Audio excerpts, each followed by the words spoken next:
Good morning. കഴിഞ്ഞ വീഡിയോയിൽ പറഞ്ഞതിൻ്റെ മമ്മി നാട്ടിൽ നിന്ന് തിരിച്ചെത്തിയിട്ടുണ്ട് കേട്ടോ, വെക്കേഷൻ കഴിഞ്ഞിട്ട്. അപ്പോൾ ഇതൊരു പെട്ടി പൊട്ടിക്കൽ വ്ളോഗാണ്. ആദ്യം തന്നെ മമ്മിയുടെ കുറച്ച് ബുക്സൊക്കെ മമ്മി വാങ്ങി കൊടുത്തിട്ടുണ്ട്. പിന്നെ മഞ്ഞൾപ്പൊടി, മുളക് പൊടി, ചക്കച്ചോള വറുത്തത്, പൊരി, മുറുക്ക്, നമ്മുടെ പൂരത്തിന് കാണുന്നത്, പിന്നെ ബർഫി, പിന്നെ എന്തൊരു ഓയിൽ എന്തുണ്ടായിരുന്നു, ഓയിലോ എന്താ സംഭവം എന്നറിയില്ല, പിന്നെ പപ്പടം, പിന്നെ ഇതാ അടുത്ത പെട്ടി പൊട്ടിക്കൽ.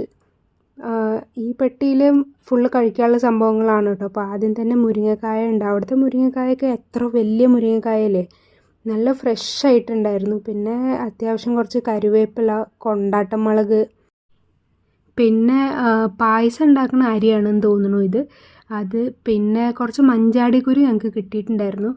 അപ്പോൾ അതും കുറച്ച് മമ്മി കൊടുത്തിട്ടുണ്ട്. പിന്നെ ചിപ്സ്, നാടൻ ചിപ്സും പിന്നെ ശർക്കര വരട്ടി, ഇതൊക്കെ പിന്നെ മസ്റ്റാണ്. ഞങ്ങൾ എപ്പോഴും നാട്ടിൽ നിന്ന് വരുമ്പോൾ കൊണ്ടുവരുന്ന ഐറ്റംസാണ് കേട്ടോ. ചക്കച്ചോള വറുത്തത്, ഇതൊക്കെ എപ്പോഴും കൊണ്ടുവരുന്ന ഐറ്റംസാണ്. പിന്നെ ഇതാ ഹൽവ, ഇത് ബ്ലാക്ക് ഹൽവയാണ് ഞങ്ങൾക്ക് ഇവിടെ എല്ലാവർക്കും ഇഷ്ടം. പിന്നെ ചക്ക, മാങ്ങ, പിന്നെ അമ്മായിയുടെ സ്പെഷ്യൽ എള്ളുണ്ട, പിന്നെ കുറച്ച് ഉണക്കമീൻ, ഇതൊക്കെ കൊടുത്തിട്ടുണ്ടായിരുന്നു കേട്ടോ. അപ്പോൾ അത്യാവശ്യം ഒരു മാസത്തിന് നല്ല എൻജോയ് ചെയ്തിട്ട് കഴിക്കാനുള്ള സംഭവങ്ങളുണ്ട്. പിന്നെ ജിലേബി, ഇത് പിന്നെ ഫേവറേറ്റാണ്. ഇവിടെ അങ്ങനത്തെ സെയിം ജിലേബി കിട്ടില്ല കേട്ടോ.